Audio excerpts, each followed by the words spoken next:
mga boss, nandito lang kami sa NAIA Terminal 1. So, kami ni Alvin yung isa sa mga dadalhin sa Japan for travel incentive. So, first time ko. First time mo ba? Second time. Second time niya. So, sana maging masaya. Yun lang mga boss, panoorin nyo to.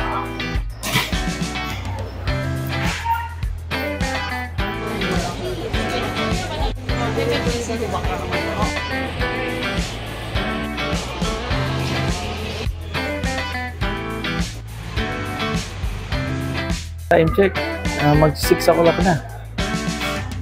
Late na kami mga guys.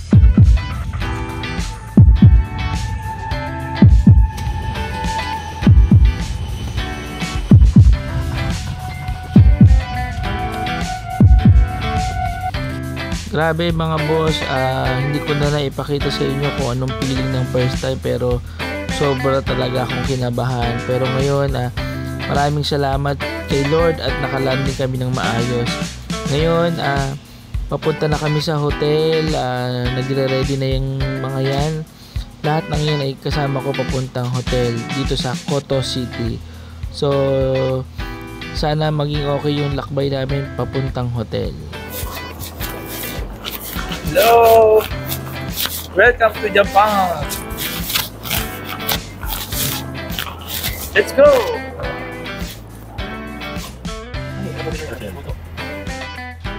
Yun mga boss, nandito na tayo, no? So, ang time is 1:52, magto 2 o'clock na. Mas advance ng 1 hour dito sa Japan kumpara dyan sa Pilipinas. So, medyo pagod na pagod kami sa biyahe ni Sir Alvin. So, pahinga muna din. Tomorrow, gala time. See you! Yan mga boss, good morning, no? First time ko sa Japan. So ngayon, time check, 2 o'clock in the morning. So nagugutom kasi kami ng kasama ko, si Sir Alvin. Ayan siya. Si Sir Alvin. Hanap kami ng mga convenience store. Grabe, sobrang lamig. Ang lamig talaga. So ang saya kasi first time. Hello. Hello mga kami. Wait lang. Hindi namin alam kung saan na kami pupunta eh. Post ko muna. Naliligaw kami. Wait lang. Okay. Nandito uli kami. Chinek namin yung temperature. Nasa 15 degrees. So, malamig talaga. Kasi sa atin, sa Pinas, sa aircon, pero dito 15, guys. So hanap lang kami rito ng ng makakainan. Pero kung gusto mo ng ready to ang dami rito bendo. Yan kaliwat kanan may bendo machine. Meron din doon bawat kanto.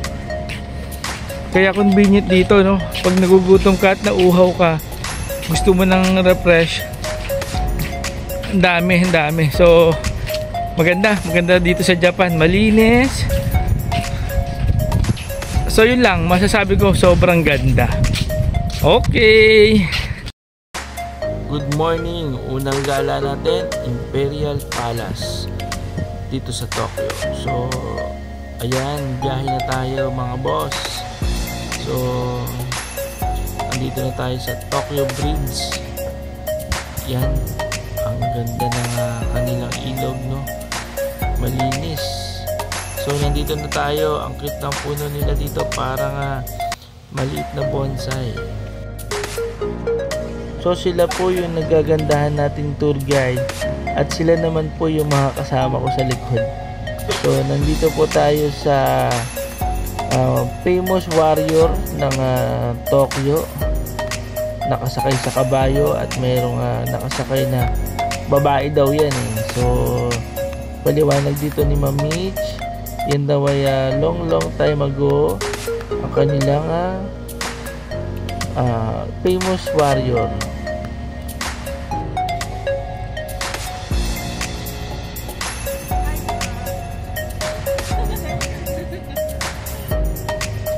Yun mga boss, pupunta kami sa Imperial Palace. So titignan mo, napakaganda, napakasariwa ng hangin.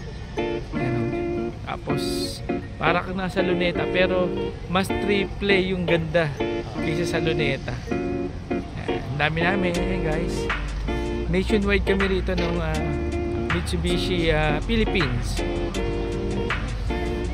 So itutur namin kayo kung saan kami pupunta, ipakikita namin sa inyo para na rin kayong nakapunta sa Japan.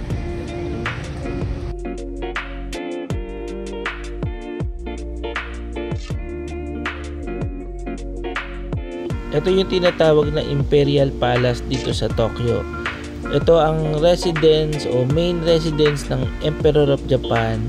At ito din yung pinakamalaking park dito sa Shiyoda District sa Tokyo. Na dito makikita yan. So tingnan natin kung ano ang nasa loob. Malaman natin. Ito boss, yung harapan ng Imperial Palace. So, sarado pala siya, hindi kayo makakapasok. Pero ito yung one of the best na tourist spot dito sa Tokyo. So, Imperial Palace kung tawagin niya. Ganda, sobra. Tapos malamig yung area, masimo yung hangin, daming turista nagpupunta. So, yun. Ikot pa namin kayo guys. Thank you. Nalaman natin dito na kapag January 2, New Year's greetings, and February 23, Emperor's birthday, dun lang natin mapapasok ang Imperial Palace para masilayan natin kung anong meron sa loob. At yung Emperor ay kumakaway sa mga ordinary people kung tawagin nga nila. Nice beat. Daming foreigner. Hi, hello. Hindi na tayo kilala, you know what? Pero maganda sila. Tayo ay friendly lang. Pero check natin dito. Gaano siya kaganda. Talagang sobrang daming tao. Ang daming turista, iba't ibang lahi.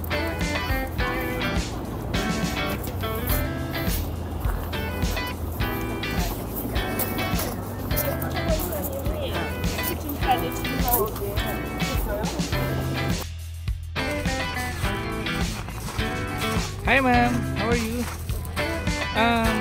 Guys, may makikita tayo dun sa dulo. Ayun, dalawang guard or hindi ko alam kung anong tawag sa kanila. Pero naka-stay sila dun sa dalawang corner. Yan dalawang corner. Makikita ko sa inyo. So talagang elif walang galawan. Ang gagaling. So amazing lang, amazing.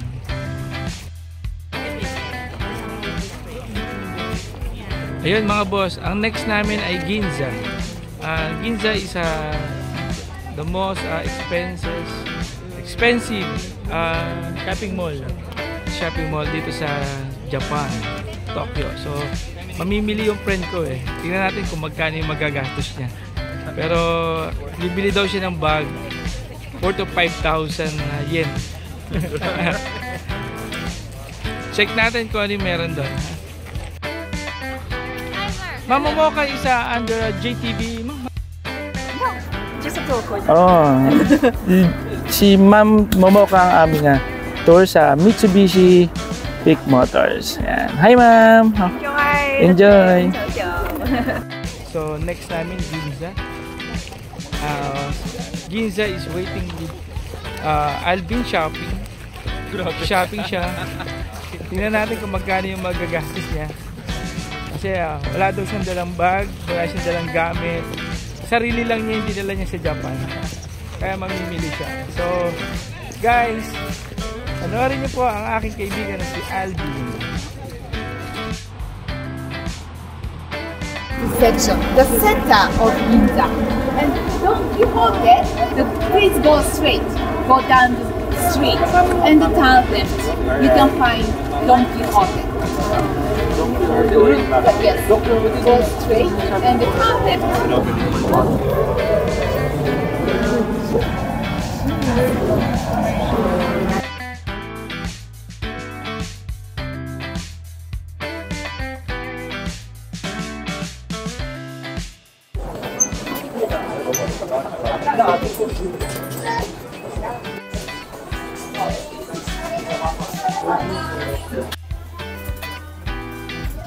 Pagtapos naming mamili ni Alvin, hindi na namin pinakita sa inyo kung ano ang mga pinamili ni Alvin, pero nag-uumapaw yung ginastos niya.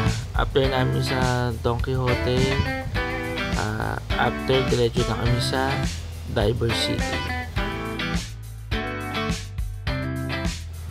So nandito na nga tayo sa Diver City at nakita natin dito si Doraemon. Ayan, at after pumasok na tayo sa loob at nakita naman natin dito si Hello Kitty. So mga boss, no, dito pala makikita yung tindahan ng mga laruan na sikat. Then after sobrang pagod, hinanap namin yung ramen. Ito, so 500 yen yan mga boss. So after lumabas kami at Boss, nandito tayo sa Diver City ng Tokyo. So makikita natin dito sa harapan ko yung malaking Gundam. Ayan. Nakakatuwa, oh, ang laki. Sobrang ganda. Pakita ko sa inyo.